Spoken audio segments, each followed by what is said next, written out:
Hello, আসসালামু আলাইকুম viewers. গ্রামের বৃষ্টি কীরকম সেটা আপনাদের কাছে তুলে ধরতেছি। হুট করে বৃষ্টি নামলো, কি সুন্দর বৃষ্টি হইতেছে, একদম ঠান্ডা, কোনো বাতাস নাই, নীরবে বৃষ্টি পড়তেছে, প্রচুর বৃষ্টি হইতেছে গ্রামে।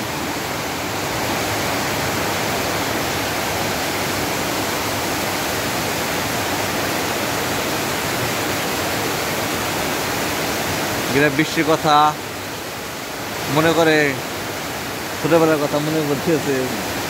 ছোটবেলায় বৃষ্টির সময় আমরা খেলা করতাম বৃষ্টির মাঝে, বৃষ্টিতে ভিজে।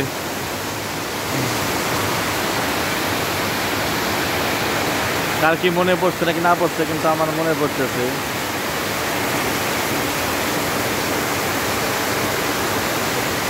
যদি কেউ বৃষ্টির খেলা করে থাকেন তাহলে কমেন্টে জানাবেন কে কে বৃষ্টির দিনে বৃষ্টির সময় খেলাধুলা করছেন। ঠিক আছে, আর আমার চ্যানেলটি সাবস্ক্রাইব করবেন। ভালো থাকবেন। আসসালামু আলাইকুম।